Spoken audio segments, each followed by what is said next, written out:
Okay, so let's, well, before I start talking about this, I don't know how many of you saw the announcement I made yesterday concerning the error I made in answer to one of the questions. I think the final answer was supposed to be the mole fraction is equal to 0.132, and I think I said something like 13.2, right? So please make a note of that correction. I think it's question number 1D, if I'm not mistaken. All right, so make sure you make a note of that. I think I also said in that announcement that if you have already submitted your assignment, because at the time I checked only one person did, then you may want to check your assignment for that particular error and make a change, all right? Yes, sir. What's the answer? The answer, if I remember correctly, should be 0.132. No, I think I had 13.2. I was reviewing the video of the class yesterday and I realized I made that mistake. I think the answer should be 0.132. You got 0.0. Okay, I'll check it again, but I think the answer should be 0.132. I'll check it again. If there's any change, I'll let you guys know. There was something else. Okay, I guess we'll come to it later on. Okay, so let's talk about chemical kinetics. Right? Now, when we're talking about kinetics in chemistry, pretty much we're concerned with how fast the reaction. Oh, I'm sorry, yes, ma'am. Oh, you mean the PowerPoint? Okay, let me do that now. Thank you.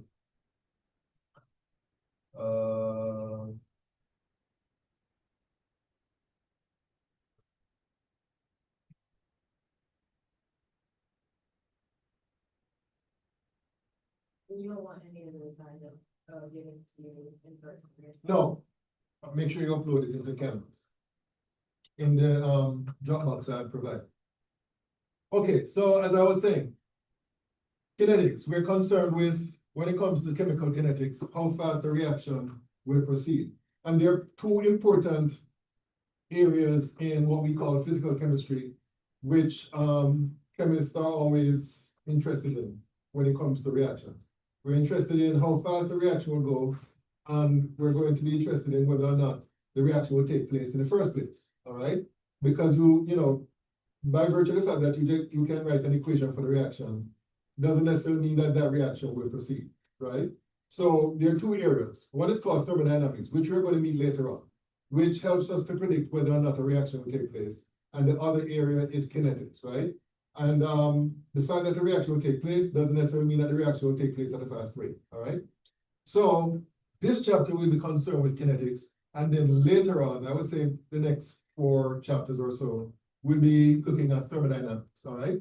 So we're looking at how fast the reaction goes, and we describe that as the reaction rate. So as you can see here, the definition of the reaction rate is given. It's a change in concentration of a reactant or product with time.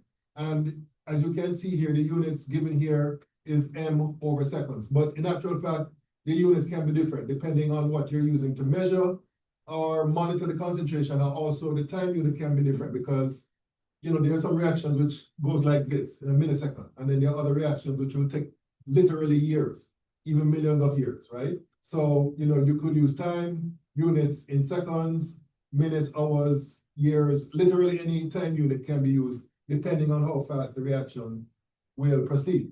So let's look at this hypothetical reaction, the reaction where A is the reactant and it reacts to form B, the product, right? So how do we measure the rate of the reaction? Well, we can measure the rate of the reaction in terms of the rate of disappearance of A, because A is being used up, right? We can express the rate of reaction with respect to A using this equation here. Rate is equal to minus the change in concentration of A divided by the corresponding change in time, all right? Now, the change in concentration of A, as far as the reactant is concerned, will be negative. And it is for that reason we have the negative sign here when it comes to writing down this expression. We can also express the rate of the reaction in terms of the rate of formation of the product, right?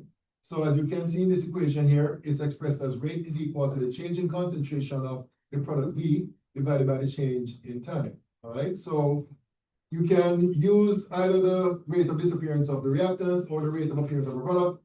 And to be perfectly honest, which one you use is largely dependent on the convenience. In other words, are you able to measure the concentration of one or the other, all right?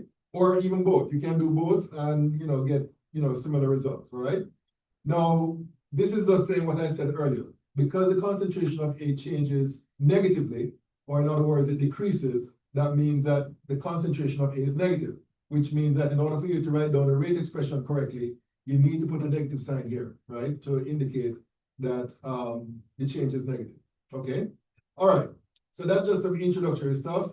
We're going to look at this hypothetical example in more detail.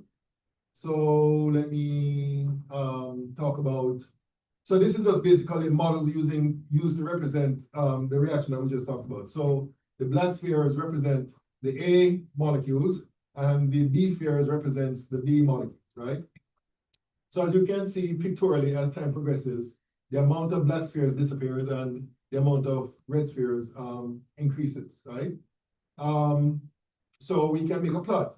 So if we plot number of molecules on the y-axis versus time on the x-axis, then when you plot the change in the A molecules amount, you see that there's a smooth decrease, and correspondingly, in the case of the change of B molecules as time progresses, you see a corresponding increase, all right? So that's what you observe in this particular hypothetical example. So again, we can express the rate in terms of the rate of disappearance of A, or in terms of the rate of appearance of B. So let's look at a real example, all right? So this is the reaction between bromine and formic acid. That's what this is. And these are the products. The bromine ion, hydrogen ions, and carbon dioxide being formed, all right? Now, we cannot, at least as far as I know, determine the concentration at every instance of time, right? Instead, what we can do is monitor the amount of absorbance of the different, of the reaction mixture, all right? So as you can see, as the time progresses, the brown color, which is due to the bromine, becomes fainter and lighter until it disappears, right? So that means that at this point, all the bromine would have been used up. So basically, we can look at the intensity of the color as a proxy for the concentration of bromine, right? So how do we do that? We measure what is called the absorbance. And we have an instrument in chemistry that we use called a spectrophotometer, right? And basically what it does is that it measures the amount of light absorbed by a particular substance based on its concentration. And what you'll find is that the concentration is directly proportional to the absorbance, right? So by looking at the absorbance, we're basically looking at the concentration changes as the time progresses, right? So this little diagram here is basically a very simple representation of what the spectrophotometer does, right? You have your light source, right? In this case, the light that is produced have a wavelength of 393 nanometers. And that's important in the case of bromine, because bromine will maximize its absorbance of light of this wavelength. If you plot absorbance versus wavelength for bromine, you see that at 393, which is about here, the absorbance is highest. So we use that wavelength of light in order to measure the absorbance of bromine. So that light is allowed to pass through the mixture, and then there's a detector which basically measures the amount of absorbance, right? So instead of, as I said before, measuring directly the concentration, we are basically measuring the absorbance, and that, as I said before, serves as a proxy for the concentration, all right? So as stated here, the change in concentration of bromine will be directly proportional to the change in the concentration, or in the change of absorption, I should say, all right?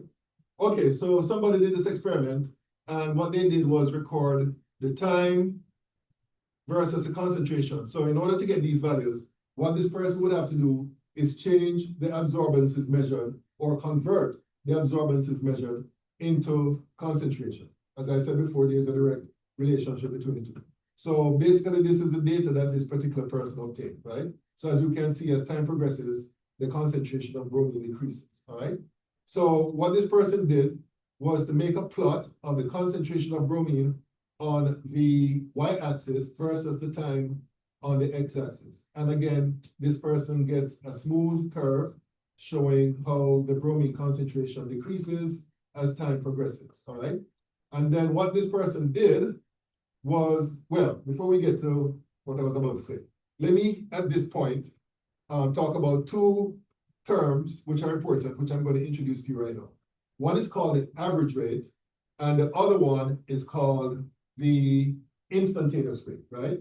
Now, the average rate of a reaction is the change in concentration of the reactant that you're measuring the concentration of over a change in time.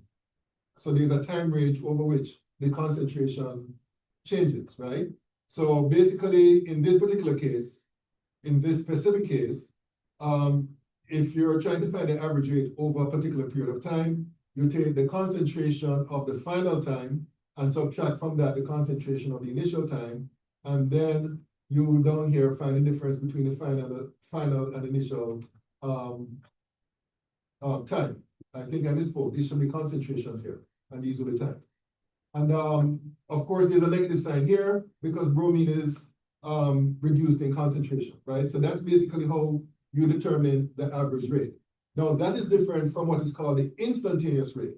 And the instantaneous rate is a rate for a specific time during which a reaction is taking place. So basically how we get that is we have to do it graphically. We have to get a plot like what we have here. And then let's say we choose to find out what instantaneous rate at 100 seconds. So basically you draw a line here to find out where it cuts the curve at that point. And that point, you're going to basically draw a tangent. And if you haven't done any math, you should be familiar with this if you have any experiences with graphs. So you have your point right here, this data point for 100 seconds, and then you draw a tangent, and then you find the slope of that tangent. And I'm quite sure you're familiar with the rise over run calculation for the slope, right? So this person did that and found that the slope at 100 seconds is 2.96 times 10 to the minus 5 m over seconds, right? And then this person did the same thing at 200 seconds, and this is 2.09 times 10 to the minus 5 seconds. And then here, they did the same thing at 300 seconds, and you see the rate is 1.4 times 10 to the minus 5 m over second. So therefore, as you can see, the rate, or I should say the instantaneous rate, decreases as time progresses, all right? And this is seen in most reactions, not in all reactions, but in most reactions, all right? Okay, so that's basically what is described here. So back up here, what I just described is what is being shown here. Basically, we find the slope at the tangent for the different times to find out the instantaneous rates, all right? Okay, so this person decided to play some more with this data. Here we have the time and the concentration values that we talked about. And this column here basically gives you the rate that was determined at each instance of time indicated here, right? And again, you see that progressively there is a decrease in the rate of the reaction as the time progresses and as the concentration decreases, right? So what this person decided to do was to see what will happen if you divide the rate by the concentration, right? So you're dividing all the values from this column by the values from this column. And this is what the person discovered, right? For the first one is 3.50 times 10 to the minus 3. For the second one is 3.49. Then you have 3.50, and so on and so forth. So you see that there's a very close agreement between the different values that was determined when you divide the rate of the reaction by their respective concentrations, right? And that these values are known as the rate constant. I'm going to say more about the rate constant later on. And that is confirmed by plotting the graph of rate versus concentration. So this is the rate plotted on the y-axis. The concentrations are plotted on the x-axis. And as you can see, all the data points fall on a straight line, right? So that is what is observed in this particular case, right? Now, you won't see this same pattern in all reactions. As you're going to see later on, in some cases, you're going to get a smooth curve, and it depends on the type of mechanism of the reaction, which we're going to get into later on, all right? Okay, so, but based on this particular experiment, we can come to the conclusion that the rate of the reaction is directly proportional to the concentration of bromine. And we can also rewrite this expression in the form of an equation where rate is equal to K times the concentration of bromine, and K, of course, will be equal to rate divided by the concentration of bromine, which gives us these values right here. And that K value is called the rate constant for the reaction. So the rate constant is basically a constant of proportionality, in this case, between the rate of the reaction and the concentration of the reactants. Okay, and it turns out that it's equal to about 3.50 times 10 to the minus 3 seconds to the minus 1. Okay, so that's what happens in this case, and we're going to see some other examples later on. Now, here's another example, actually. This reaction now is a reaction of the decomposition of hydrogen peroxide. So this is the equation for the reaction. Hydrogen peroxide decomposes to form water and oxygen. Now, in this particular case, it's more convenient to determine the rate of the reaction based on the rate of formation of oxygen, right? Again, we don't have any convenient way of measuring the concentration of oxygen. However, because oxygen is a gas, and because we're familiar with this ideal gas equation, we can see that the pressure of the gas will be directly proportional to the oxygen, right? If R is constant, which it is, right? R is 0.0821, and T, if the temperature is constant, then basically we can use the pressure of oxygen as a proxy for the concentration of oxygen, all right? So this experiment that you see here is designed to measure the pressure of the oxygen that is produced. So just to briefly describe what's happening here, here we have the reaction mixture which produces the oxygen, and the oxygen is led through this tube into a manometer. You should be familiar with that instrument from your general chemistry 1 when you deal with gases. A manometer is used to measure a gas that is produced, for example, in a reaction like this. Basically, what you're going to do is look at the difference between two mercury levels. I don't know if you can see from where you are, but you have one mercury level here and one mercury level here in a U-shaped tube. And basically, the difference here will measure the pressure of the gas that is produced in this reaction, right? So basically, what you'll be doing is taking time. You're going to start from 0, measure the pressure, and then let's say 10 seconds later, measure the pressure again, and you continue until you get your data points, all right, of pressure versus time, all right? So somebody did this experiment again, and this is the curve that they got. Basically, you have the pressure plotted on the y-axis, time on the x-axis. So as you can see here, the pressure increases, and you can determine the rate, instantaneous rate, again, in a similar fashion to what we described earlier. Basically, you get the curve, and then you do, let's say you want to find the instantaneous rate at 400 seconds, or I should say minutes, then you take the slope at that point, and you determine the rate of the reaction at that point, all right? So that's another example of how we can determine the rate of reaction at different times. In this case, by monitoring the pressure, which would directly relate to the concentration of the oxygen, all right? Okay, so let's talk about the relationship between reaction rates and stoichiometry. So in this particular case, we'll be using another hypothetical example. But in this case, there will be a 2-to-1 mole ratio between the reactant, which is A, and the product, which is B. So based on that, and we all know this, when the reaction is progressing, 2 moles of A will disappear for each mole of B that is formed. So as a result, we can establish a relationship between the rate of disappearance of A and the rate of appearance of B based on the stoichiometry of the equation. And the relationship is simply this. The rate of the reaction can be expressed as minus half the change in concentration of A over a change in time. And that will be equal to this expression right here, the change in concentration of B over change in time, right? So that is basically what will be the situation for this simple hypothetical example.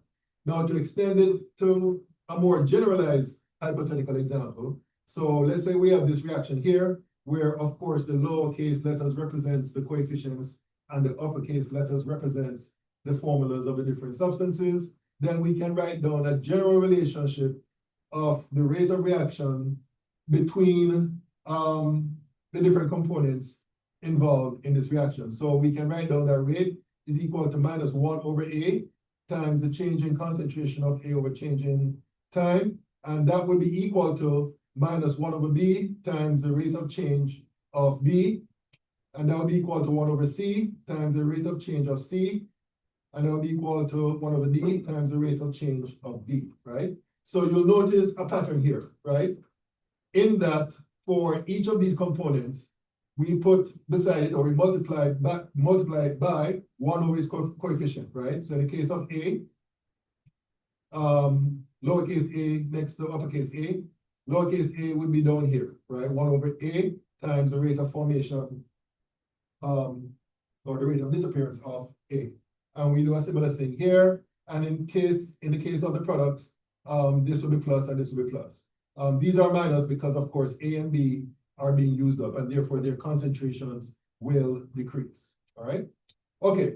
So with that said, I think the next slide is an example which says write the rate expression for the following reaction. So basically, I'll be honest, this question is not very explicit in terms of what it's asking for. Basically, what they're asking for is to write down a similar relationship to the hypothetical example that I showed you, right? So, of course, you have to take into account these coefficients here for the different components, and you have to take into account the fact that CH4 and O2 are reactants, and CO2 and H2 are products, right?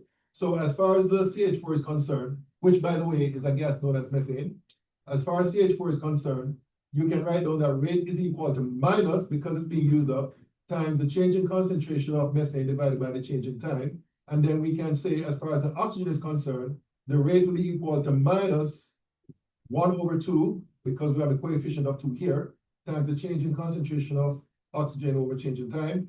And then on the product side, we can have plus change in concentration of CO2 over change in time. And then in the case of H2O, keeping in mind that we have a 2 here, the next term that we're going to have here is that's going to be equal to 1 over 2 times the change in concentration of H2O over change in time, all right? So that's the relationship that exists between the rates of reaction or the rate of change of the different substances with respect to each other. You see.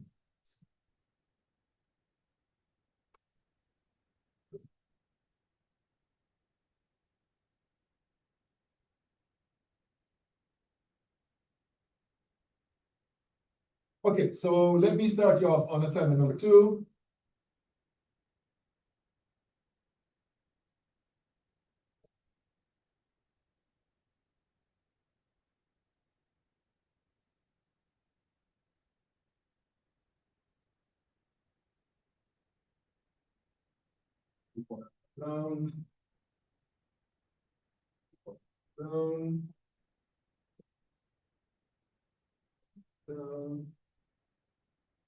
And for you guys out there in Zoom, I don't remember if I published it already, but I didn't. Let me do so now.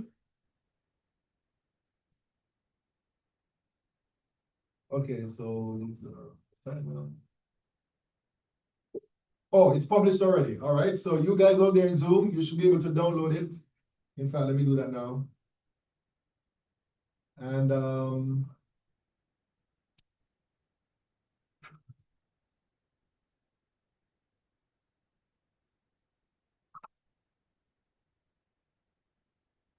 okay, so this is assignment 2, and based on what we have covered so far, we should be able to do question number 1.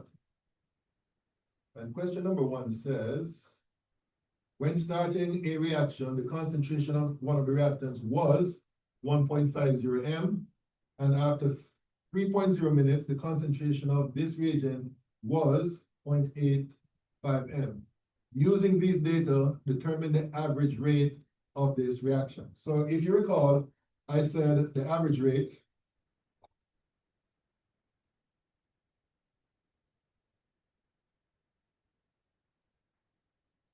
okay, so I said that the average rate is equal to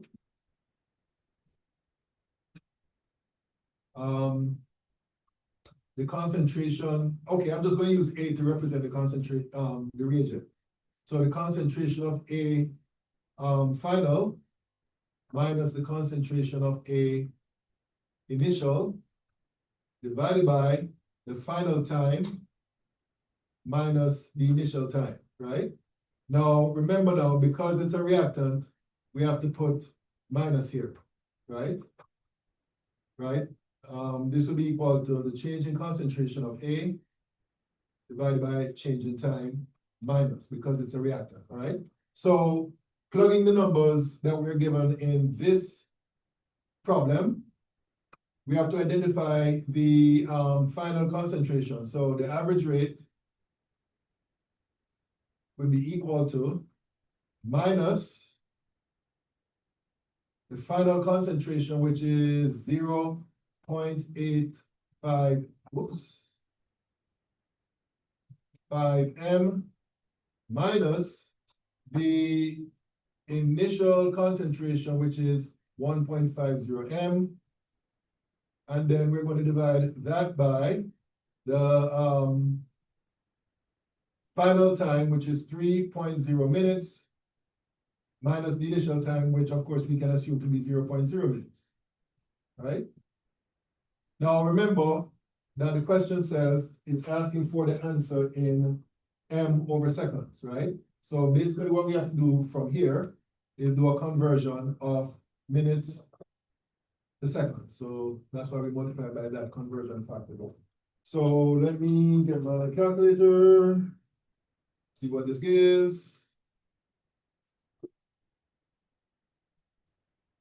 0.85 minus 1.50. So that's 9 minus 0.65, and then there's a minus sign in front of that. Take that away, divided by 3, and then I'm going to divide by 60. Oh, okay, messed up. Okay, 0.85 minus 1.5 divided by 3 divided by 60. Okay, so the answer I got, and please correct me if I'm wrong, but the answer I got is 3.6 times 10 to the minus 3, and the units here would be M over S. All right? So that's what I got. Any questions about this? Any questions? Any questions?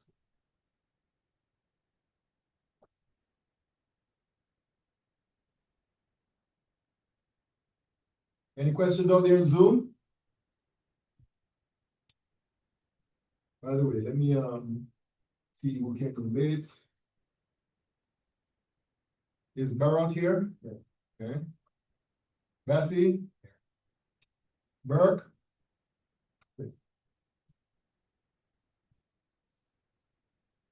Leonard?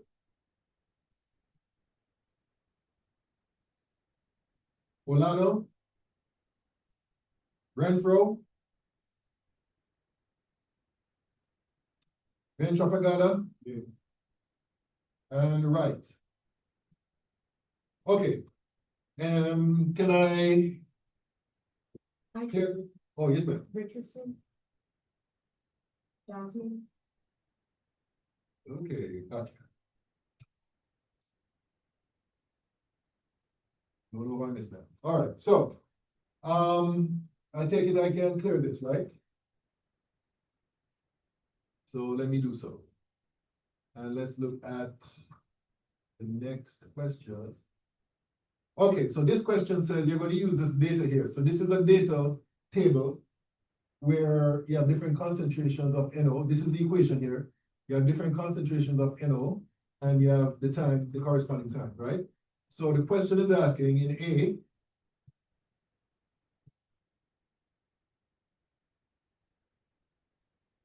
okay, so the question is asking in A,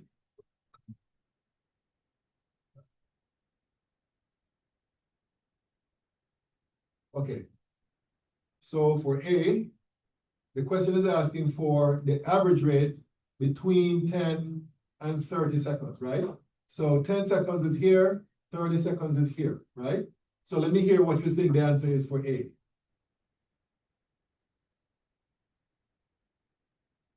Let me start you off. Change in concentration of NO minus, of course, over change in time. All right? So how would you do this?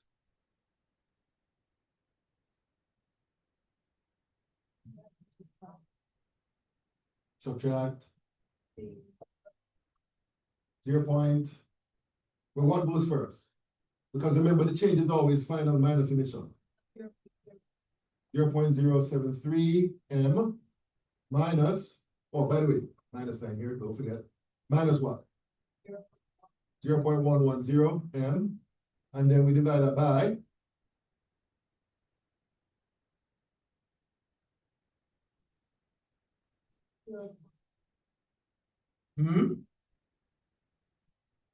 change in time. What's the change in time? 30 seconds minus 10 seconds. We're looking at this interval right here, right? So let's see what that gives. 0.073 minus 0.110, and then take away the minus sign, and then divide by 30 minus 10, which is what, 20? Okay, so because this is 1 sig fig here, I round up the answer to 1 sig fig. And the answer will be 2 times 10 to the minus 3, and the units will be M over S, right? And that's, oh, that is done. Yes, sir. Don't you need to divide it by 2 because of the coefficient in the equation? No, that's when you're relating the rate of one substance involved in the reaction to another. What we're doing is determining the rate based on just one substance and the concentration and time values for the time interval. Okay, any other questions about this one? Any other questions? Yes, sir. The M that you wrote, that's for molarity. Right, mole per liter, right. Which is the same as this unit right here. Yeah. Right. Okay, any other questions? Any other question about this? Any other questions? Okay, so if you understand A, then B should be a breeze, right? It's the same thing. The only difference is it would be right, it would be this here because you're going from 10 to 40, right? So it would be minus 0.054 M minus 0.110 M divided by what? 30, 40 seconds minus 10 seconds. And let's see what that gives. 0.054 minus 0.110. And then divided by 30. So again, the answer is going to be 2 times 10 to the minus 3. And let me just say, this is one of those situations where the rate doesn't change, right? And later we're going to learn about that. You might think that the rate changes as the concentration decreases. That is true in some cases. In fact, I would say that is probably true in most cases, but there are a few instances where the rate of the reaction doesn't change, right? And we're going to learn more about that later on. Okay, any questions? Any questions about this? Any questions? No questions? Okay, so let me clear this. And I think that's all we can do for now. Let me just check down. Oh, actually, we should be able to do this one. All right, so for number 3, it gives you this equation. And the question that you asked, I don't know your name, will come into play. You're going to see come into play, you know, we're talking about divided by 2 or whatever, right? This question gives you the balanced equation here, right? And it says that the rate of formation of NO2 is 4.0 times 10 to the minus 3, right? So basically what this is saying is, to start off with, is that the, how should I put this down? The change in concentration of N2O5 over change in time is equal to 4.0 times 10 to the minus 3 moles. I'm just going to put M. Moles and minus 1 is the same thing as M, right? So just for the sake of brevity. All right. So what this question is asking is that based on this and based on the balance equation, you're to calculate the rate of disappearance of N2O5. All right. Oh, I misspoke. This should be NO2. My bad. NO2, all right? That's this right here. Okay.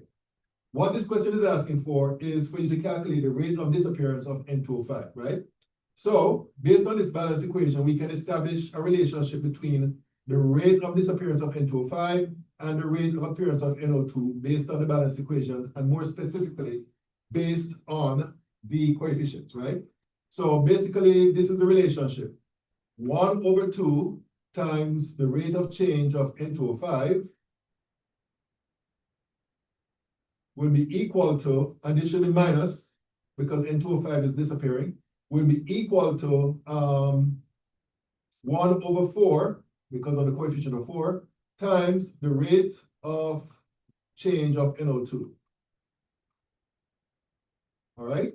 So once we establish that, the question is asking for the change in concentration of N2O5, right? Or the rate of change of concentration of N2O5. So basically what we can do to get rid of this here is multiply both sides by -2, and you're going to end up with change in concentration of N2O5 over change in time will be equal to half times change in concentration of NO2 over change in time. And this is equal to half times what we have here, 4.0 times 10 to the -3 m. And by the way, the minus sign should still be here, so this should be still minus. So this becomes minus 2.0 times 10 to the -3 m. So minus 2.0 times 10 to the -3 will be equal to the rate of change of N2O5. But because the question says rate of disappearance, that means we say that the rate of disappearance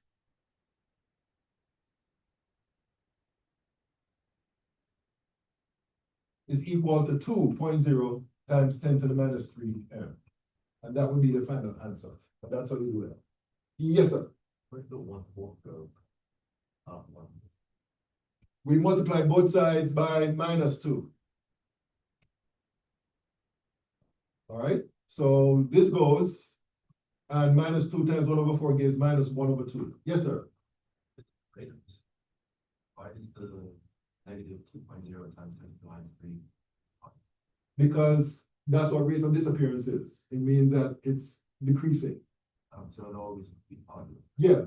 No, if the question asks, what was the change in the concentration or the rate, then the negative sign will be there.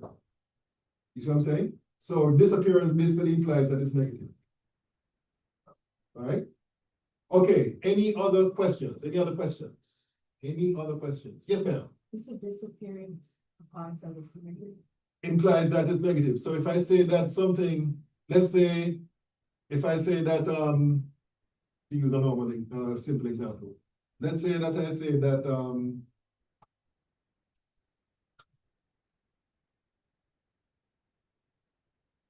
the number of eggs, that disappeared is 2. That means the change is -2. That, so that's basically what I mean. So that's the change. Exactly. If it asks for the change, yes. And if the change is decreasing, then it's negative. But if it's asking for the, the rate of disappearance, then it's the absolute value, the positive value. Okay, any other questions? Any other questions?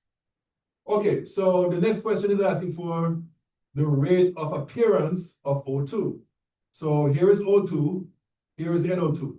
So my question to you is, based on what we did in the previous part, what's the relationship between the rate of change of NO2 and the rate of change of O2? Let me erase some of this here so that you can see clearly the coefficients. Okay, so let me hear what you have to say. I'm looking for something similar to what we did here.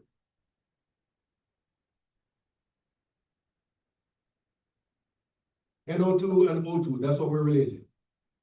1/4 1/4 times the change in concentration of NO2 over change of time equals the change of concentration of O2 over change of time. Okay. Very good. All right. What next? What do you think we're going to do next? Remember now, the question is asking for this. No. This is what you're trying to find. You just plug the number. Exactly. So you plug in, what was the value for NO? Okay, this value right here. So this will be equal to 1/4 times 4.0 times 10 to the minus 3 m. And that gives you what? 1.0 times 10 to the minus 3 m. And that's it. All right. Any questions? Any questions? Yes, sir. For here, why did you change to television? Yeah, because somebody told me, I think it was Mr. Bessie, that this is the relationship, right? The question is asking for this. Yeah, exactly. They're both products, right? So they're both positive. Right, right. And then you just put the numbers in, and that's it. Okay, now I think this is the last question we can do at this stage. Is it okay for me to clear this? Can I clear? All right, so let me clear this. Yes, sir. So the answer is gonna be then the rate of appearance is 1.0. Times 10 to the minus 3, yeah. Mhm.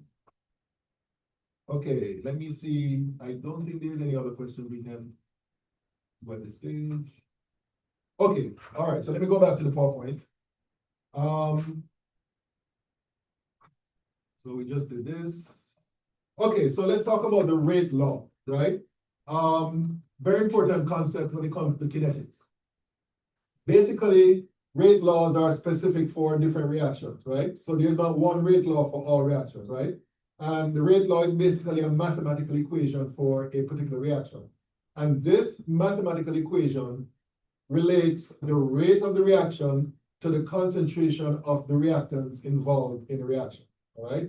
So that's basically what the rate law is. It relates the rate of the reaction, which you're going to have on one side of the equation, to the concentration of the reactants on the other side of the equation. The rate law will not involve the products. It only involves the reactants, right? So here we have another hypothetical, actually the same hypothetical example that we saw earlier. And basically to write down the rate law for this reaction, it will look something like this. The rate of the reaction will be equal to K, which is the rate constant that we met earlier, times the concentration of A raised to a certain number, times the concentration of B raised to a certain number. All right. Now, these numbers here, X and Y, they're called the orders of the reaction with respect to their different reactants. So X is the order of the reaction with respect to A, and Y is the order of the reaction with respect to B. Now, me personally, and I guess this is because, this is how I learned it from back in the day when I was in school, I prefer to use M and N to represent orders, but I have the notes here which says X and Y. So if you see me use M and N, it basically means the same thing, all right? Okay, so that's basically the rate law, my introduction. Oh, and another term too, the overall order, right? The overall order is simply the sum of the orders, right? So in this case, X plus Y, all right? So you have the individual orders for the different reactants, and then you have the overall order, which will be the sum of the orders of the individual reactants, all right? So I'm just going to go straight into this example so that you see. Oh, and before we do that, and I thought I had it here somewhere, but let me mention it now. One error that students tend to make when they're meeting this for the first time is thinking that they can determine the order of the reaction just by looking at the equation, right? And one common error that students tend to make is that they assume that the coefficients of the reactants will be the same as the order. That is not necessarily true, right? In fact, in most cases, it's not true. There are a few instances where coincidentally, the orders are the same as the coefficient, but that is not true in all cases, all right? And in fact, not true in most cases, all right? The only way you can determine the orders is by doing the type of calculation we're about to do, where you're given rate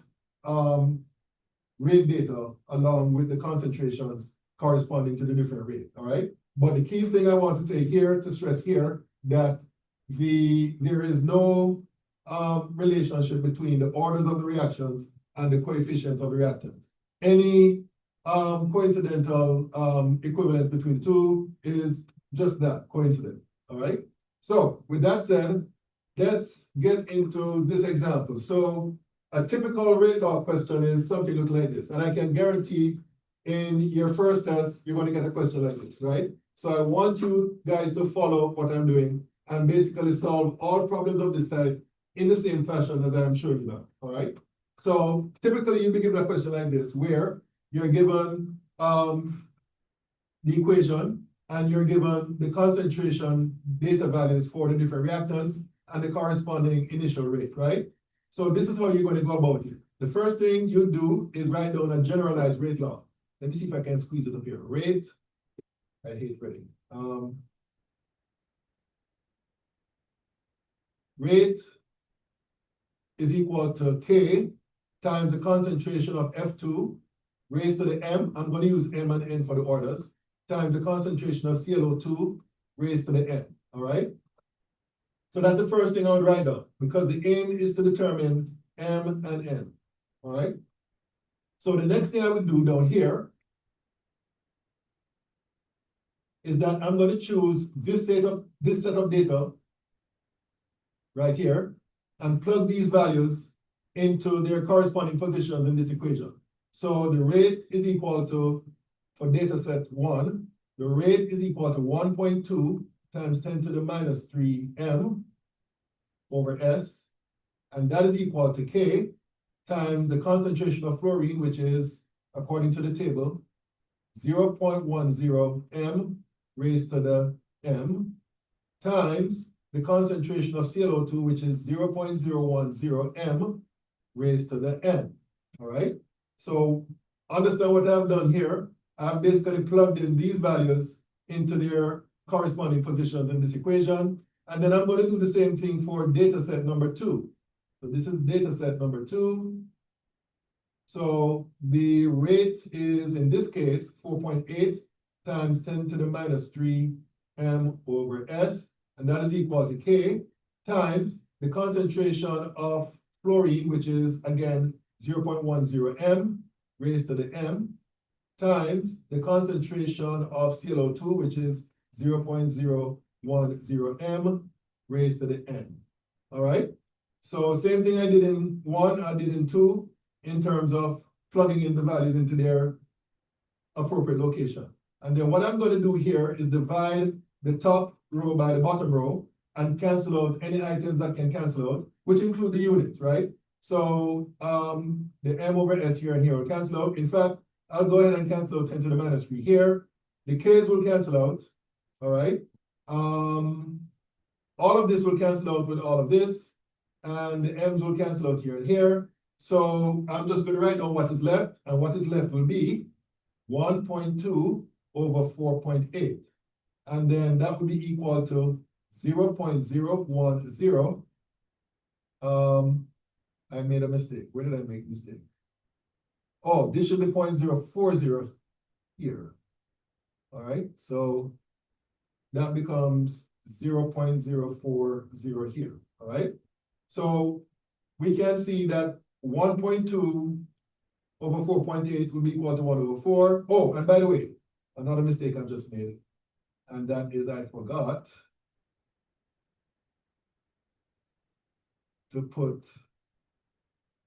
to raise this to the nth power. Very important, all right? So I'm going to end up here with 1 over 4 equals to, this divided by this will be 1 over 4 raised to the n, right? So can anybody tell me what n is equal to? Exactly. So therefore, the order of the reaction with respect to ClO2 would be equal to 1, all right? And that's how we do that, okay? Now, you'll notice that in choosing to use these two sets of data, the concentration of one reactant is held fixed, right? And that is basically what you look for when you're doing these types of calculations. You're looking for two sets of data where one particular concentration is fixed, and then you do the setup like I've shown you before, and then those concentrations will cancel out here and here. And therefore, you'll be able to go ahead and determine ultimately the order of the reaction with respect to the other reactant. All right? Okay. Any questions about this? Yes, sir. What was N? because 1/4 is equal to 1/4 raised to 1. So it must be equal to 1. All right? Okay. Any other questions about this part? Because we're not finished yet, because we need to find the order of the reactor with respect to fluorine. All right? But I want to make sure that you understand this first. All right? Any questions?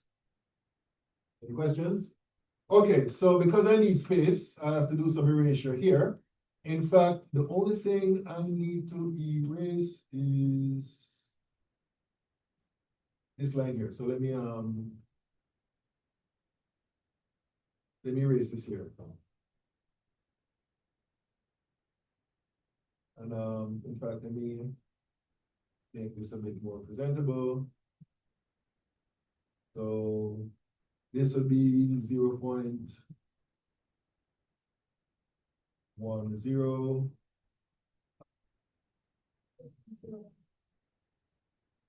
No, that's this right here. This is for fluorine. So that would be 0.10. And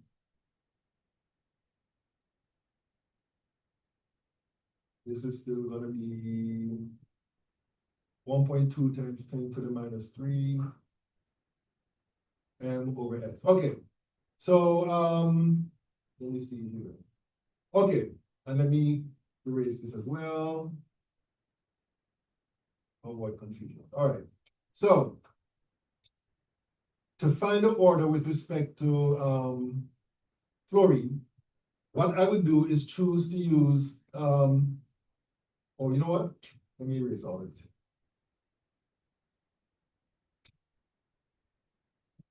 So, what I would do to find the order with respect to chlorine is that I would choose two sets of data where the concentration of the fluorine changes. So that means I would choose this set of data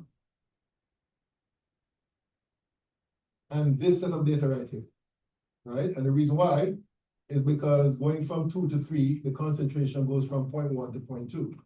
Okay, so the way I would set this up is similar to what I did before. Shouldn't use the first and third one. You cancel them. Oh, yes, you're right. Should be the first and third one. Thank you. So let me erase this here. Yes, he's right. Should choose the first and third one because the concentration of ClO2 remains constant while the concentration of fluorine changes. So between these two right here, all right? So I'm going to plug in these values into this equation again. For 1, that would be the rate, which is 1.2 times 10 to the minus 3 m/s is equal to K times 0.10 m raised to the m times 0.010 m raised to the n. And then for the third set of data, the rate is 2.4 times 10 to the minus 3 m/s is equal to K times 0.20 m raised to the m times 0.010 m raised to the n. So again, you divide the top by the bottom, and as he said, these two would cancel out here and here because their concentrations are the same. There are other things that will cancel out, like the K's and the M and so on. So you're going to end up with 1.2 over 2.4, which is equal to 0.10 over 0.20 m. This part here is going to be equal to 1 over 2, and this part here is going to be equal to 1 over 2 raised to the m. So therefore, m is equal to what? 1 again. So in this particular case, the order of the reaction with respect to fluorine is going to be equal to 1, right? So we have n equals 1 and m is equal to 1, right? So therefore, the rate law would be rate is equal to K times the concentration of fluorine raised to the 1, or you can just leave it as it is like that, times the concentration of ClO2 raised to the 1, again, leave it like that. So this would be the answer as far as the rate law is concerned. All right? Now, well, before I say that, any questions about this? Any questions? Yes, sir. Did you rate negative, I'm sorry. oh, wait, no, I'm sorry. Correct. Okay. So, any other questions? Any other questions? Okay, so you could also be asked to determine the rate constant. That's a, very common question asked when it comes to solving problems of this type. So let me, clear this here.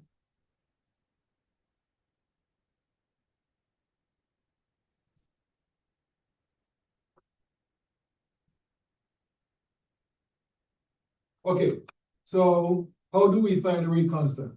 Well, it's very simple, actually. All you have to do is arrange or rearrange this equation to solve for K. So K will be equal to rate divided by concentration of F2 times the concentration of ClO2, right? And then all you have to do is choose one of these sets of data and plug the numbers into this equation here, and that will give you the K value for the reaction, right? And it doesn't matter which one you choose. So you can choose the first one. You can choose number one here, where rate is equal to 1.2 times 10 to the minus 3 m over s, divided by the concentration of fluorine, which is 0.10 m, times the concentration of ClO2, which is 0.010 m. And that's it. So let's see what this gives. 1.2 times 10 to the minus 3 divided by 0.1 divided by 0.41. So according to my calculation, that gives you 1.2, and the units would be m to the minus 1, s to the minus 1. And that should be it. Let me just do this again just to be sure. 1.2 times 10 to the minus 3 divided by, yeah, that's what I got. All right. And that's how you do that. And you'll get the same result if you had used this set of data or number 3. It doesn't matter. You're going to get the same result. All right. Yes, sir. Yes, ma'am. Sorry. So, M, or they will both be M. Like 0.10 M and 0.010 M. Yeah. Because those are molarity units. Remember, it's concentration, molarity.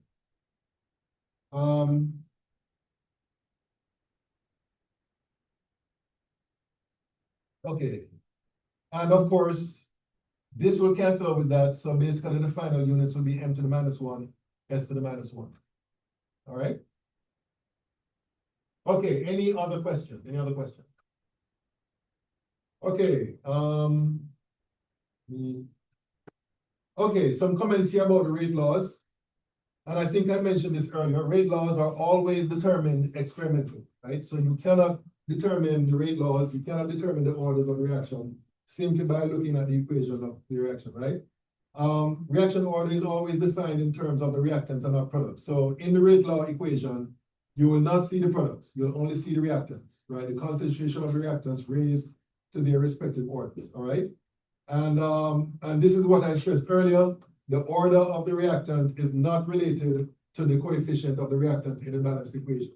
As I said before, there are few instances where coincidentally that's the case, but that is not true in most cases, all right?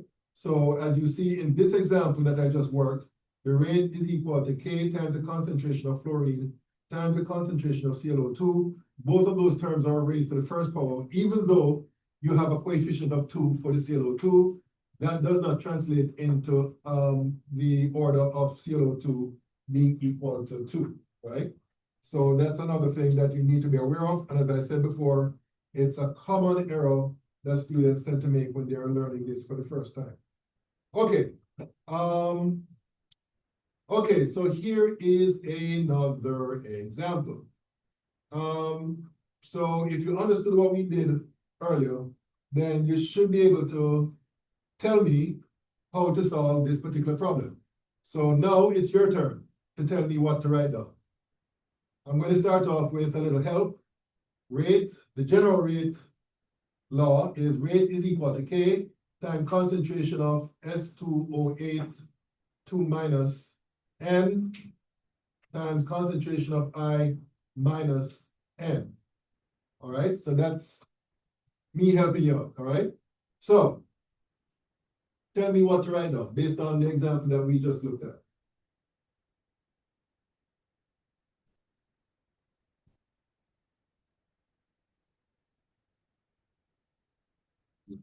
First and second. Okay, so experiment. for the first one, what would you write down here? 2.2 times 10 to the minus 4 m over seconds equals to K times 0.08 m raised to the And, m times 0.0. 0.034 m raised to the, okay, very good. And then, as he said, the first two data set, so what do I write down here? 1.1 times 10 to the minus 4 m over s is equal to K times 0.08 m raised to the m times 0.017. m raised to the n, right? And then we divide the top by the bottom. This will go, I got a question. yes, sir, You got to write them in order, like, why don't you swap them? doesn't make a difference. The final answer will still be the same. Wouldn't you get like one half? Yeah, you're gonna get 1/2 equal to half raised to the n, which means that n will be 1, right? So it doesn't make a difference if you have experiment 1 above, experiment 2 below, or vice versa.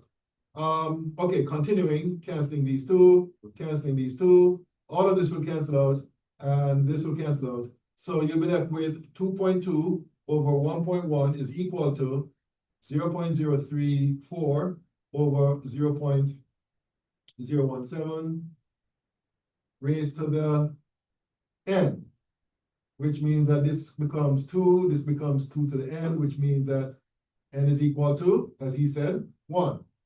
All right?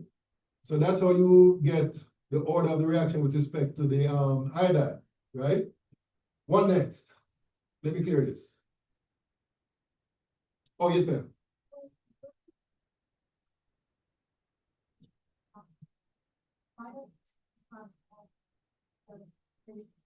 I'm sorry, repeat that? When you're dividing equation 1 and 2, why Mhm. don't you just cross out and No, you can't do that. Think about it, and this goes back to your algebra. If you have x to the n divided by y to the n, you cannot cancel the n's. All right, this will be equal to x over y, both raised to the n. All right, okay. Any other questions? Any other questions?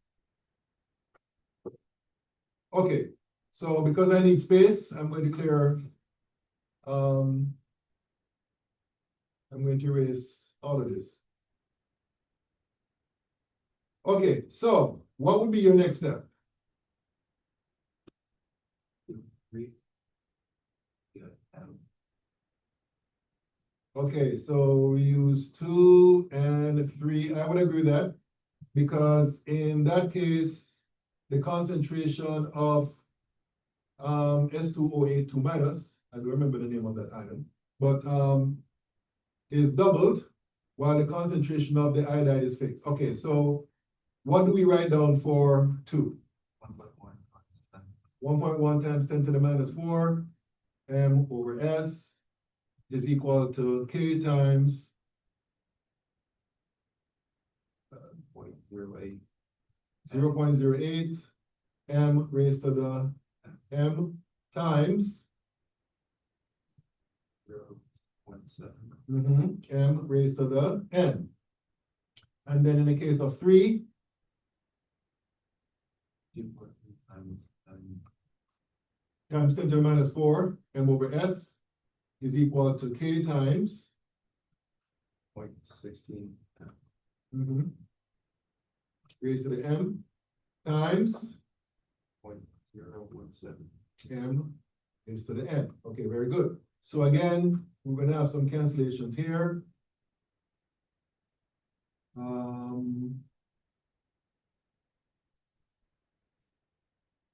So you're gonna end up with 1.1 divided by 2.2 equals to 0.08 over 0.16 m, all right?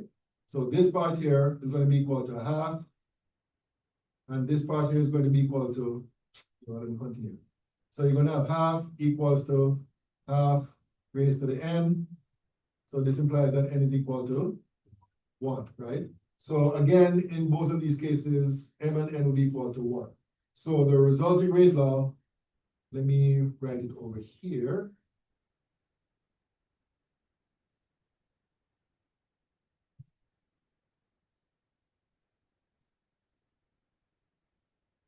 Is going to be simply rate is equal to K times concentration of S2O8 2 minus times the concentration of I minus. Okay, so we have answered the first part of this question because the first part is asking for the rate law. The next part is asking for the rate constant. And I just showed you how to do that based on the rate law and based on the data in the tables. So how would you determine the rate constant? Are you guys finished with the bottom part here? Let me erase that then.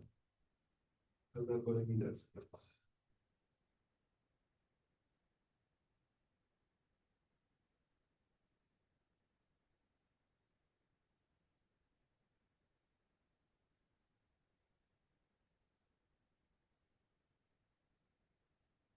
Okay, so how do we determine the rate constant, which is K?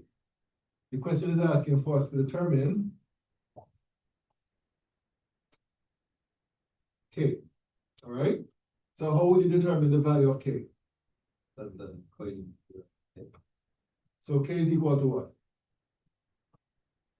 Rate, Rate divided by S2, concentration of S2O8 2 minus times concentration of I minus, right? And then what?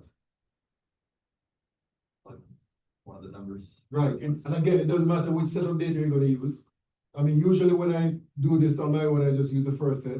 So 2.2 times 10 to the minus 4 m over s divided by 0.08 m multiplied by 0.034 m.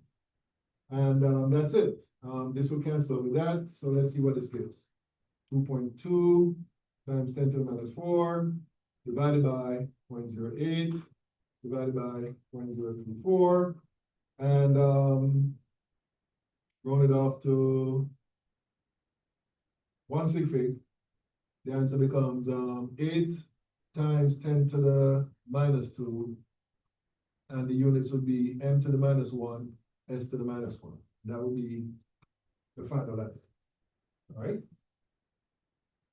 Any questions about this one? Question? Questions? Okay, let's see what's next. Okay, so based on what we have just done, you should be able to do, go to the PowerPoint here. I mean, not the PowerPoint, the assignment. Okay, so, oh, I remember, and I must apologize for this now. The way the questions are arranged in this handout is not according to the topics that I've followed. So let me just show you where these kinds of questions.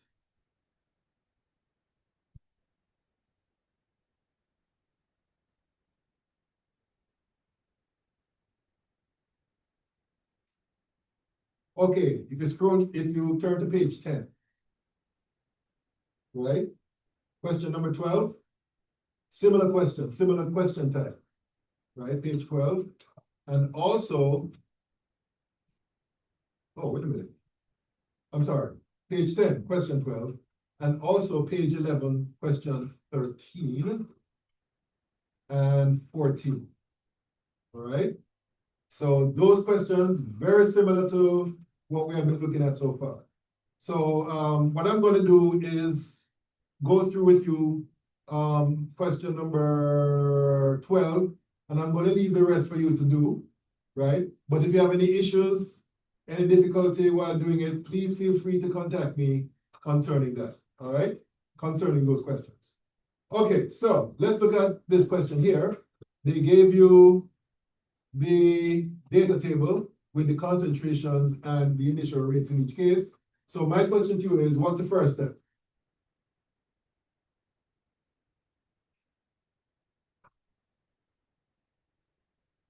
The equation,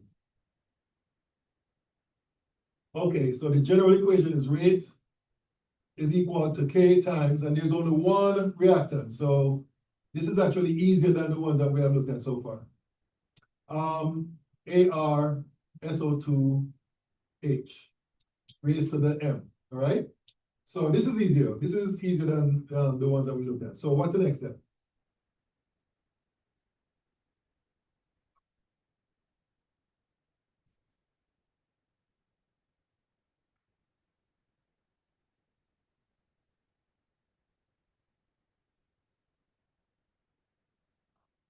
Well,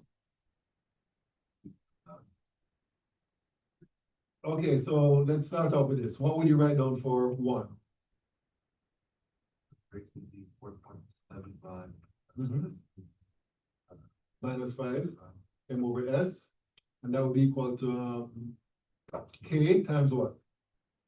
K times 125 and Raised to the M, right? yeah, And then for 2, what are you going to write down for that one? 6.84 times 10 to the minus 5 M over S equals to K times 0.30 M raised to the M, right? And then the next step is what? Divided, right? 10 to the minus 5 will go, M over S will go, K will go. So you're gonna end up with 4.75 divided by 6.84 equals to 0.25 divided by 0.30 raised to the M, right?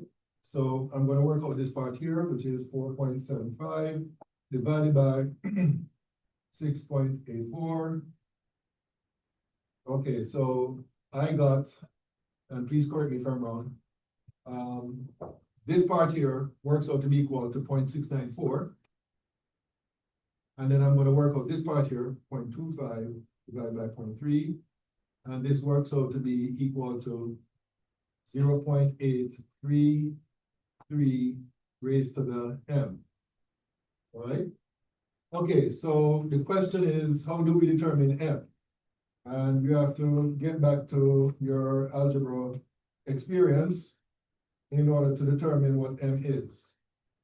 Not as simple as what we saw in the previous examples. So let me see if you're going to be an embarrassment to your algebra instructors now. then the 0.83, it's supposed to be 0.83, but it's 2 seconds. Yeah, you're right. 2 sig figs. You're absolutely right. Okay, so in this situation, how would you find M? Square root, square root. Nope. Yes, sir. One. There you go. That's the magic word right here. You find the log of both sides. Right? And then log that would result in log of 0.694 is equal to log of 0.83 raised to the M. And if you remember anything from your algebra class, you'll know that this is also equal to M times log of 0.83, right? Which means that M would be equal to log of 0.694 divided by log of 0.83.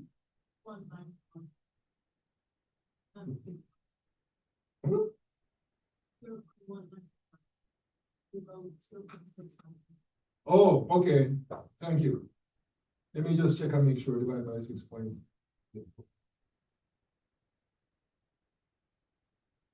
hold on. It's 4.75 divided by 6.84, right? I got 0.694 here. That's the, but 694, not 100. Yeah, Okay, that. oh, I'm sorry, yeah, this is 694. My bad. Yeah, I'm not blessed with, handwriting skills. So what was I saying here? This would be 0.83 here and here. So now we can find M by dividing 0.694 log divided by 0.83 log. And this is what I got on my calculator display. I got 1.96 something, which can be rounded off to 2. All right, so therefore, the rate law for this reaction is rate is equal to K times concentration of ArSO2 H raised to the 2. And that would be the rate law, all right? And let me just say this, I probably should have said this earlier. At this level, whatever order of the reaction that you're going to calculate, is going to be 0, 1, or 2, even though it can be other numbers, right? I've seen some situations where the orders are even fractions, right? But that's beyond our level here, right? So for our level here in this course, your order of reaction should work out to be 0, 1, or 2. So if you get something like 1.96, like we got here, you just round it to 2, and that's it. Yes, sir. What was the answer again? Right here. When I did this, I got 1.96, so you just round off to 2. Gonna be 2.0. No, just 2, an integer. Oh, so we don't do significant. Right, exactly. So it's going to be an integer. Right, so as I said before, in these problems that you're going to do, your answers for the orders for different reactants in a reaction would be either 0, 1, or 2. All right. So if you get something outlandish like 5, then you know something is wrong. All right. Okay, any questions about this? Any questions about this example? Any questions? Okay, so as I said before, I'm going to leave you to do the others. Is it okay for me to clear this? Yes, no, maybe so. Okay, so I'm going to leave questions 13, all right, and 14 for you to do on your own, right? If you have any problems, feel free to contact me concerning whatever issues you may face while doing those problems. Okay, so let me go back to the PowerPoint and continue our discussion. Now, what we were looking at, and I don't know if we'll be able to finish this part of it, but I'm going to try. We're going to look at specific reactions of specific orders with respect to their reactants, right? So what we'll be looking at here is we're going to assume that we are starting off with one reactant and you're going to end up with your products. And we're going to look at the mathematical relationship between the concentration of the reactant and time for a 0 order reaction, a 1st order reaction, and a 2nd order reaction, right? So we're going to start off with the 0 order reaction where you're starting off with one reactant and you're ending up with your product. So of course, you know that the rate can be expressed as rate is equal to minus the change in concentration of A versus the change in time, right? So in a 0 order reaction, the rate of the reaction is equal to K times the concentration of A raised to the 0 power, right? Which means that anything raised to the 0 power is equal to 1, right? So therefore, what that tells you is that the rate is simply equal to the rate constant for a 0 order reaction. So what we can do is place this expression here where rate is, and you're going to end up with, let me see here, 1 minute. Okay, so this expression you're going to equate to K, and that's what you're going to get, all right? And there's some calculus involved here, which I won't go into the steps that is involved. Suffice to say, you're going to end up with this equation right here, right? So this equation here relates the concentration of the reactant to time. And just to describe the terms, A is the concentration of the reactant at time t. A0 is the initial concentration of the reactant, so at time equals 0. K is the rate constant, and T is time, all right? So that basically is the equation for a zero order reaction. A is equal to the initial concentration of A minus KT, all right? Now, at this juncture, I want to introduce to you another term known as half-life, right? Half-life, by definition, is the time required for the concentration of the reactant to decrease to half its initial concentration, right? And we use the symbol T half here to represent half-life, right? So basically, when the time is equal to the half-life of the reaction, the concentration of A at that time will be equal to half the initial concentration of A. So what we're going to do now is place T half where T is here, and A 0/2 where A is here. And I won't go through all the steps, but basically you're going to end up with this expression here. The half-life of the reaction is equal to the initial concentration of A divided by 2K, all right? So that's basically how we can calculate the half-life, and this is specific for a zero-order reaction, right? So this equation here for the calculation of half-life is for the zero-order reaction, and this equation is the equation which relates the concentration of the reactant to time for a zero-order reaction, right? And what we see here on the right side of the screen is a plot of concentration of your reactant versus time, right? And if you understand or remember the equation of a straight line, right, you would see that, you would see that A is Y and T would be the X value, right? So therefore that means a minus K would be the slope, and this would be the y-intercept. All right, so that's basically what you're looking at over here, right? You have the slope, which is equal to minus K, and where the line cuts the y-axis, that would be equal to the initial concentration of A. All right, and that's basically the equations for zero-order reactions. All right. Any questions about this before we move on to an example? Any questions? Any questions? In fact, I don't think I have an example here, but we should be able to do a question from the assignment again. And let me go here. So, okay. All right, so this question says the reaction, okay, before we do that, let me write down the equations that you're going to need. So one equation would be concentration of A is equal to the initial concentration of A minus KT, and the other equation is that half-life is equal to half-life is equal to concentration of A initial divided by 2K. All right, so these are the two equations you're going to need. Okay. So the question says that the reaction of reactant A is zero order, which is related to these equations right here. If the initial concentration was 0.545 and the half-life is 236 seconds, answer the following question. The first of which is, how much time is required to reduce the initial concentration of the reactant by 65.5%, right? So this is the equation I would use, and I would aim to find T because the question is asking for time. So you're going to need a couple of things. You're going to need the initial concentration of A, which is given, right? You're going to need the concentration of A at the particular time. Now, they did not give you that, but they did say that the concentration of A is reduced by 65.5%, right? So that can help you. And you need to find K. Now, they did not give you K, but they gave you the half-life. If you know what the half-life is, you can calculate what K is. All right? So those are the different things that you'd have to look at in order to solve this problem. The first thing I would do is I would try to find K.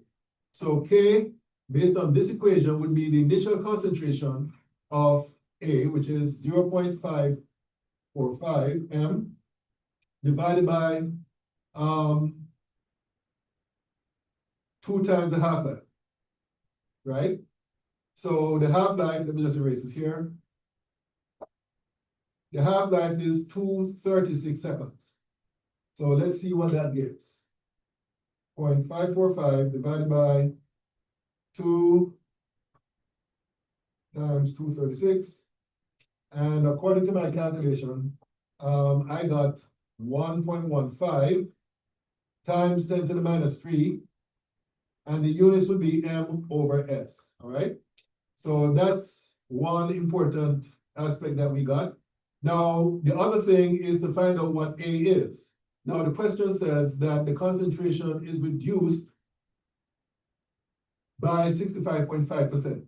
So that tells me that the concentration of A would be equal to, if it's reduced by 65.5%, that means that the concentration of A would be equal to 1 minus 0.655 times the concentration of the initial concentration of A. So 1.1 minus 0.655 gives you what? 0.345 times the initial concentration of A, which is 0.545 M. So times 0.545. And according to my calculation, this works out to be 188 M, all right? So we have pretty much everything to calculate time.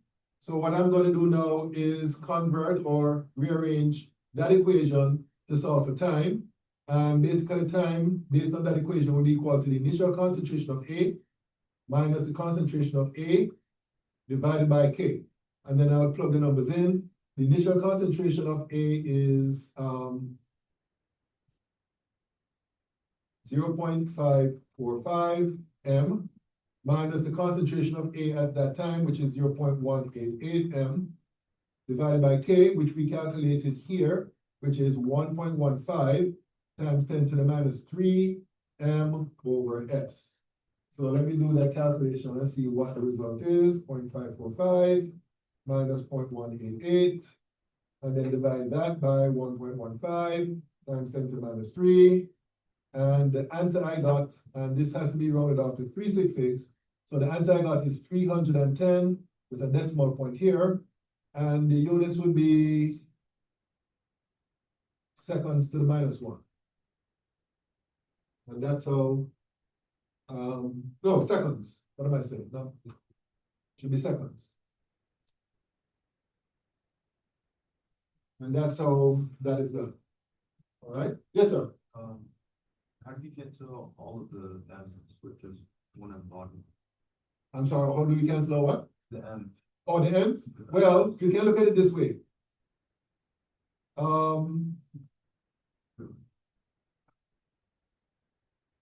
You could factor out the M's in the numerator like this. And then cancel them out. And we get the remaining unit in seconds. Okay, any other questions? Any other questions? Any other questions? Okay. Let me clear this. I have a sneaking feeling I'm going to need it. Okay, I'll ask you guys to remind me, but I think I'm going to need this for the part B, all right? So let me just clear this and scroll down. So the question here is asking how much reactant remains after 6.78 minutes, all right? So the equation I would use in order to answer this question is what I showed you before, which is concentration of A is equal to the initial concentration of A minus KT, right? Again, well, not again, but this time you need to find this. Okay, so how would you go about finding that? What was the initial concentration of A? That was 0.545. And K was equal to 1.15. okay, K is equal to 1.15 times 10 to the minus 3. M over S. Okay, so how would you determine how much reactant remains after 6.78 minutes? I'm sorry? Okay, so concentration of A would be equal to what?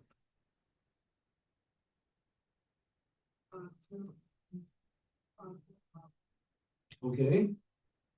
Minus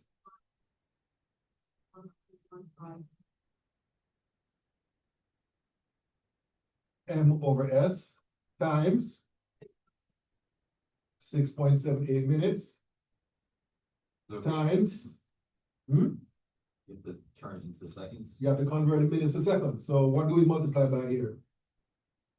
1 minute down here and 60 seconds above, all right? So let's do that. 60 times 6.78 times 1.15 times 10 to the minus 3. And then I'll put a minus sign in front of that and add 0.545. And according to my calculations, rounded off to 3 decimal places, 0.077 M. And that's how that is done. Right? Any questions about this one? Questions? Okay, let me clear this and let's move on to C. So C says, at what time will the reaction be over? Again, you'll be using,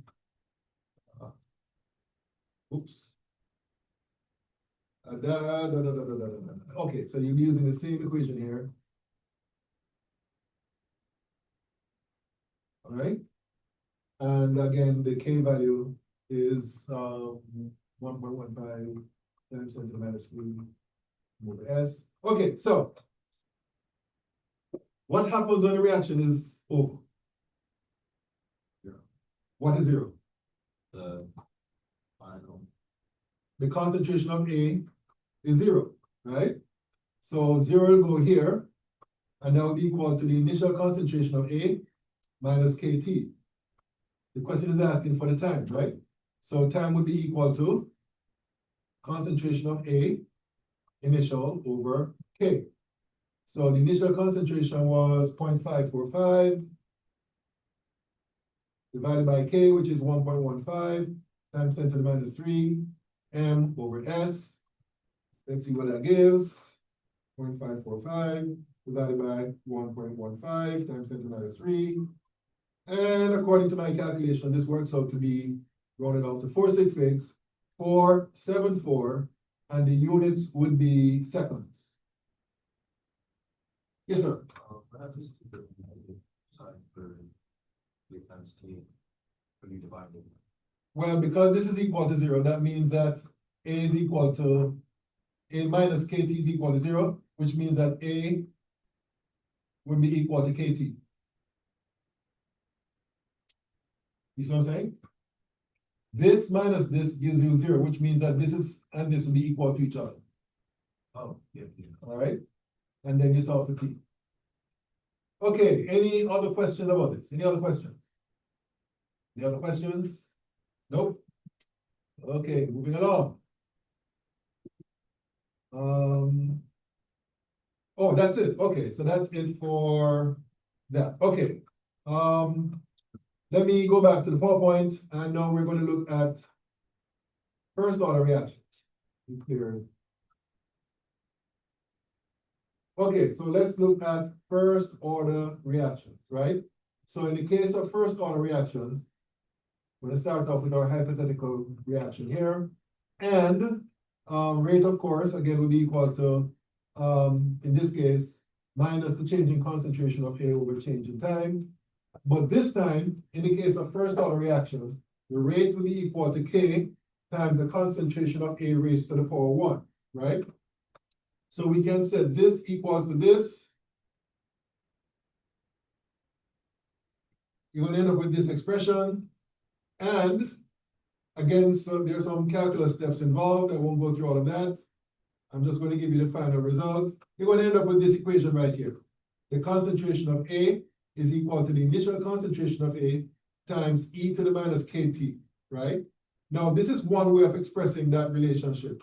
There's another way, which is shown right here. ln A is equal to ln A, the initial concentration, minus kt, right? So, these are two different ways, and pretty much which one you're going to use is dependent on what you're trying to find. So, for example, I would use this if I want to find the concentration of A, if I know the other terms, right? I would use this, for example, if I want to find T, right? If I know the other terms, right? So it all depends on also, I should say, this is useful for finding K, right? Because if you plot a graph of ln A versus T, you're going to get a straight line with a negative slope. And again, if you remember from your algebra, right, the equation of a straight line, ln A would be on the y-axis, T would be on the x-axis, K would be the slope, or in fact, minus K would be the slope, and ln A initial would be the intercept, the y-intercept, all right? So that's where ln A initial is, all right? So this actually is more useful in terms of identifying certain terms, but this is useful for determining the concentration of A if you know the initial concentration, the K and the T, right? And of course, this is a curve and that's a straight line, all right? So that's basically for first order reaction, the equations for first order reaction, all right? Again, the half-life by definition is the time taken for the concentration of the initial concentration to fall to half. So as we said before, in the case of the zero order reaction, the same is true for first order reactions. When T is equal to the half-life, the concentration of A would be half the initial concentration, right? So if you plug those equations into the equation I showed you earlier. So the equation I showed you earlier was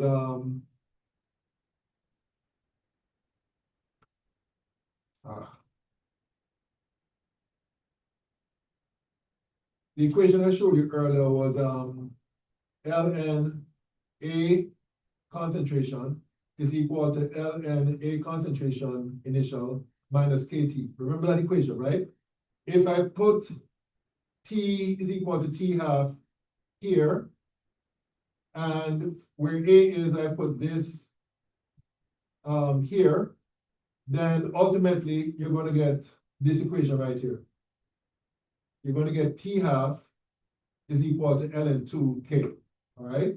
So this is how you calculate the half-life for a first order reaction. Half-life is equal to natural log of 2 divided by the rate constant, right? And ln 2, if you plug it into your calculator, you're going to see 0.693, so you can use 0.693 divided by K to find the half-life. So here is an example. The question is asking, what is the half-life of N2O5 if it decomposes with a rate constant of 5.7 times 10 to the minus 4? We already saw that the decomposition of N2O5 is a first order reaction. So basically, this is the equation you're going to use.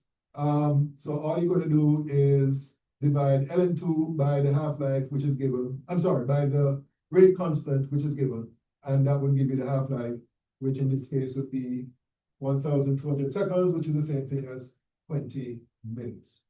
That's basically how that is done. All right. And the question is asking, how do you know that the decomposition is first order? And the answer is the units, right? Because if you look at the equation for half-life here, if this is in seconds, then K units must be seconds to the minus 1, right? And since you have seconds to the minus 1 here for the K unit, that means that the reaction that they're referring to must be first order because of the units, all right? Okay, what time is it?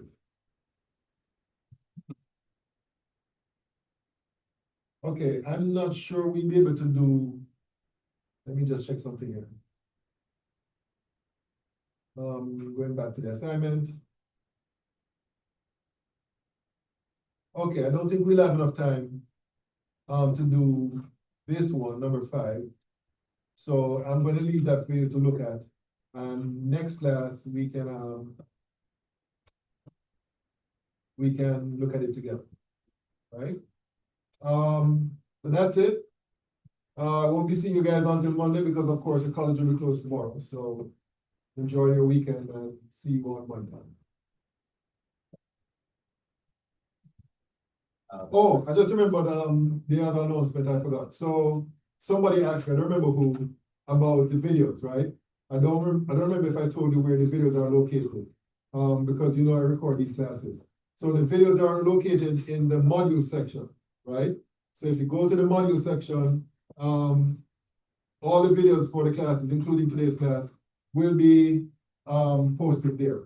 All right, so just in case if you miss a class, you can catch up by watching the videos located in the module section. All right. Okay, and I think that's it. So I'll see you guys on Monday.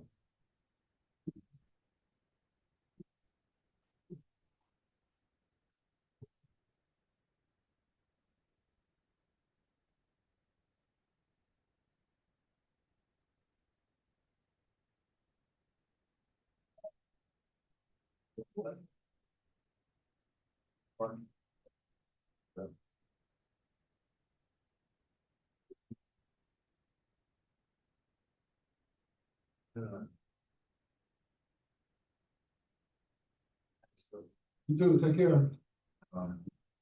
Yes, sir. Thank you. That was a good. Oh, okay, thank you. I'm gonna go. And, Yes, sir. I'm gonna add, as well,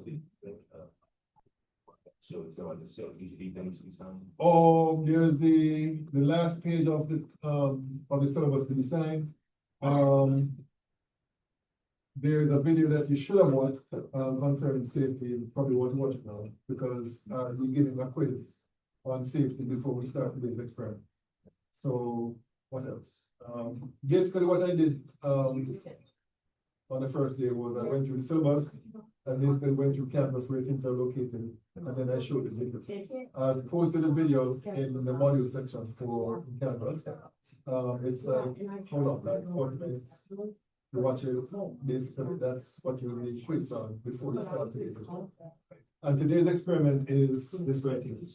And that is located in the, what do you call it? The, files and then handouts. And, So, so you got- you So you go want back to and check out. you need to bring that out. Also, print out the last page of the film, this is sign. And completed and turn it, yeah. Okay. Yeah, and please understand that this is a standing arrangement, the handouts. So each week you're supposed to bring a handout for the next experiment, right? Yes, sir. I guess Just gonna they do that ask, for that reason, you so know, you're the not. formulas you were showing, Mhm. are you gonna show like the version we're gonna need for like a test on question? Like what would you, or do you have to know? Good afternoon. Oh, yeah. Yes. I know. Yes, ma'am. Okay, okay. Yeah, because you may have written the wrong answer, so you just go back and resubmit it, correct it and resubmit. it. Yes, sir. On slide 14, the number calculating the rate console, under K, was the answer supposed to be? 166. I don't know what the answer is. So 8 point, I don't remember, but I know it has to be 166. okay, yeah, I got one. Yeah.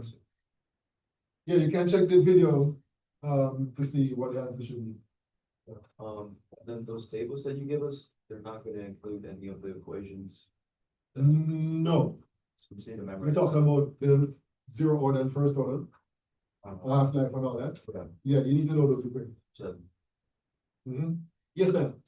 The one you said that you want us on, it was. One, I think it's supposed to be, 21 or I. right, that's not right. I don't remember, what did I say? Let me check and see. I just divided out by I got. You're on repeat on that. Let me sign over this here. And that doesn't have any. No units, no units. Okay, for those of you out there in Zoom, I'm gonna sign off.